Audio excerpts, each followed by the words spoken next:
I live with sickle cell, so I've always been passionate about it, but I'd never really thought of doing anything in terms of having like my own charity organization or, not-for-profit projects. But I went to Ghana on a Leap Africa sponsored trip. And while we were there, we were charged to start a change project in our environment, and we also asked, what are you passionate about? Now, putting the two together, it was very simple. I had to do these jeans. It started as, an idea, but then Facebook, I just got on Facebook and I was like, Tosyn wants to do these jeans. And the response was, wow, it was overwhelming. And I realized that no matter how many other charities are out there, no matter how many foundations are out there, the sickle cell question is still there. But the thing about these genes is we're not coming at it from the perspective of, science or medicine. We don't give you statistics, we don't give you facts, we don't give you figures. We believe that sickle cell affects human beings, individuals, and it's those stories we want you to hear. That's why we say these genes put in a human face to sickle cell. We wanted people to start talking about sickle cell. To a certain extent, sickle cell is stigmatized, not on the level of some other disorders where, but people are uncomfortable about talking about sickle cell. And what we're trying to do is show people that sickle cell is an individual thing, and every family in Nigeria, forget the statistics, but every family in Nigeria has a sickle cell story. If you don't live with sickle cell, you have a brother, a sister, a cousin, or a very close friend who lives with sickle cell. And it is high time we start finding a cure. We need to start getting money into research and, to find a cure. We need to start looking for alternatives. And, we need to also start managing the disorder properly.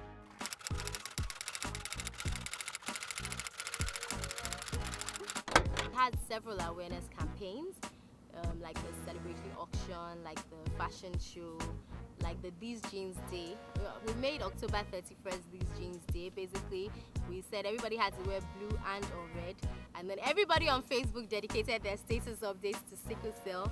You had people wearing the wristbands, and everybody was charged with speaking with 5 people about sickle cell. So you had to speak with 5 people about sickle cell, and you had to read up on sickle cell.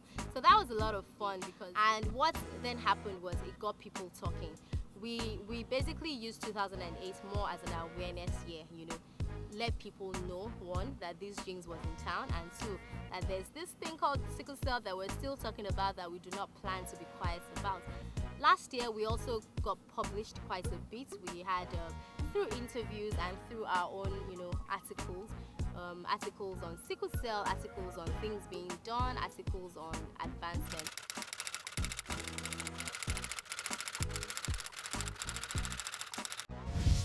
These genes is very interested in getting sickle cell stories out, whether through books, or through movies, or through, any form, media and entertainment based.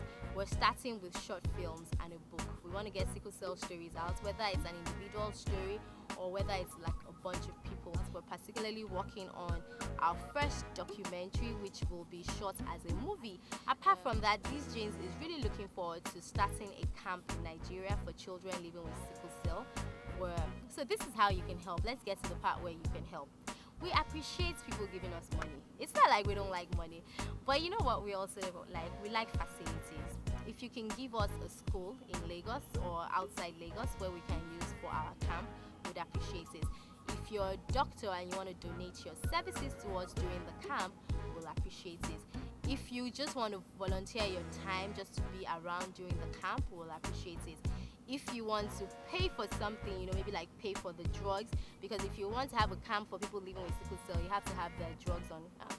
So if you either own a pharmacy or want to pay for drugs, we appreciate that.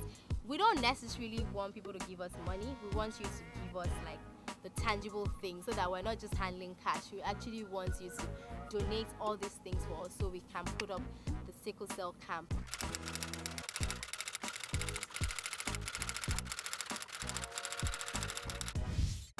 For me, the question is, am I going to live a sheltered life and not do anything? Even though sometimes the body feels like it can, the mind feels like it can, the spirit wants to. Ultimately, in the end, the body always comes calling. So even as I do a lot of things, a lot of people that are close to me have learned to know my dark days, because there's some periods where you just don't see me again, because I'm either ill or I'm just recuperating. For me personally, and I do not prescribe this as a method for every single person living with sickle cell, what I've found about sickle cell is it's an individual thing. And I don't think it's fair to ever compare one sickler with the other. There's some people living with sickle cell that have it very bad. That's the honest truth. And I don't want it to seem like, oh, Tosyn Bucknor is an example of a sickler. In the same way, it is unfair to keep your child tied down if they feel they have the energy to do these things. It is a balance that we all have to find. Personally, for me, I live hard, I play hard, and I rest. I understand myself to a certain extent, and we know how to protect myself. I have my hospital, my doctors that I'm comfortable with. So I think it's an individual thing. It's just like every other human being. You learn how to push your body. You learn when you have to stop pushing your body. Different things motivates like different things. I think the underlying thing, honestly, is I'm constantly in pursuit of happiness. Just like that movie. It's like I just want to ensure that wherever I am, I feel fulfilled. Whatever it is that I'm doing, I feel it. That's why passion drives a lot of what I do. People are always amused when I walk away from, or when I don't take on what they feel is an opportunity. It's just like if my heart is not in something, then I'm not going to do it. So it's like passion motivates a lot of things that I do. I have to have passion for something. To admit it, it's for these genes in sickle cell. What motivates it is trying to protect some, people from going through some of the things I went through, which is just like the emotional and psychological battles that you have to face as a sickler. As a writer, what motivates me, honestly, it's life. I'm sitting down here, I see two people fighting.